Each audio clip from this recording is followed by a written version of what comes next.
Hi everyone, my name is Abhishek and I'm a legal intern at Lexis and Company. So today's my topic is Bombay High Court verdict on sexual assault and mandatory minimum sentencing. So let us talk about what is this issue.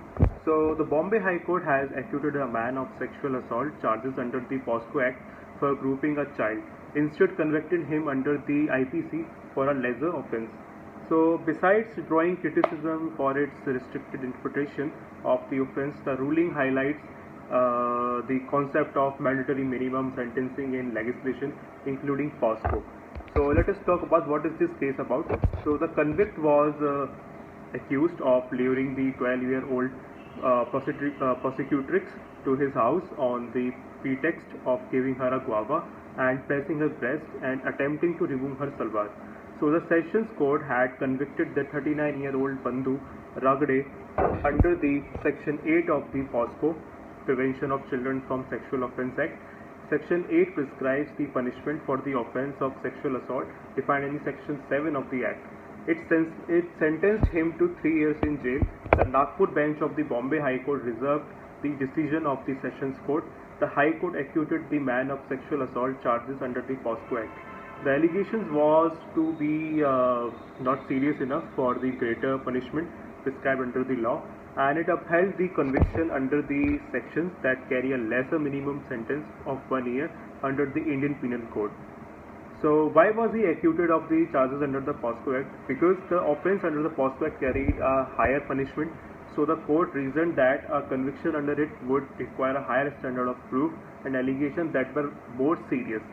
And the Section 7 of the Act says that whoever the sexual intent touches the vagina, penis, and anus or breast of the child, or makes the child touch the vagina, penis, anus, or breast of such person or any other person, or does any other act with sexual intent. So the court said that since the convict grouped the prosecutrix over her clothes, this indirect contact would not constitute sexual assault. So is such a reading of the law unusual? So in this, the such restrictive reading is not uncommon, especially in POSCO cases. Example, if in case of State versus Bijinder 2014, a Delhi court acquitted a man under the POSCO Act and instead convicted him of IPC offences. In this case, a 7-year-old girl had testified that the convict took her into the bathroom by force and slapped her and tore her jeans. The special court held that the act of tearing the clothes of victim did not constitute physical contact even if sexual intent was present. So the court restrictively interpret the lack of physical contact with sexual organs to mean that there was no physical contact. So according to Section 7 of the POSCO Act, however, recognize any other act with sexual intent which involves physical contact without penetration to be sexual assault. So what is the mandatory minimum sentence? According to Section 8 of the POSCO Act, carries a sentence of rigorous imprisonment from 3 to 5 years.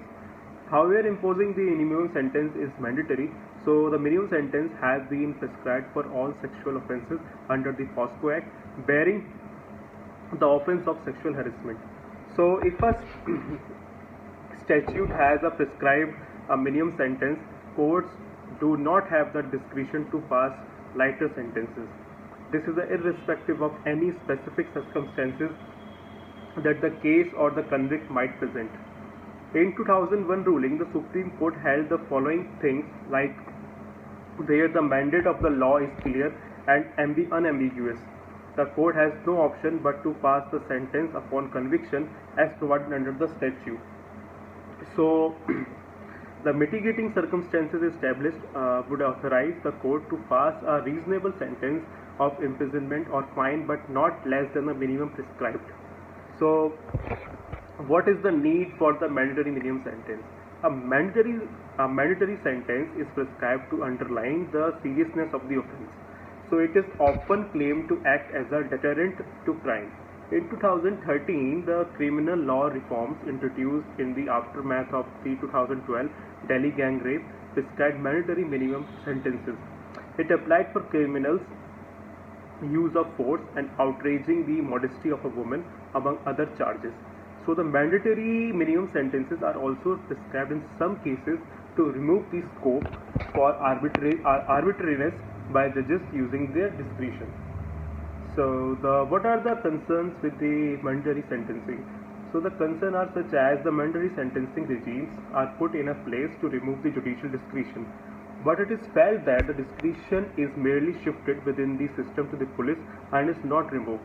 Studies have shown that the mandatory sentencing in law leads to fewer convictions. When judges perceive that the punishment for the offense is harsh, they might prefer to acquit the accused instead. So, to note, after conviction, a separate hearing is conducted to award sentence. In the process, certain factors such as being considered, like the accused being a first-time offender with the potential for reformation, the accused being the sole breadwinner of the family, the accused age and social background, and the seriousness of the offense, and etc. So the absence of the opportunity to consider such factor and instead prescribe a mandatory sentence pushes judges in some cases towards acquitting the accused. So minimum sentence under the POSCO Act are also seen to be very high. Legal experts have argued that the mandatory sentence are counterproductive to the aim of the reducing the crime or acting as a deterrent. So what is the way forward? Instead of harsher punishment, the judicial reform that makes the sentencing process more accountable and transparent and recommended.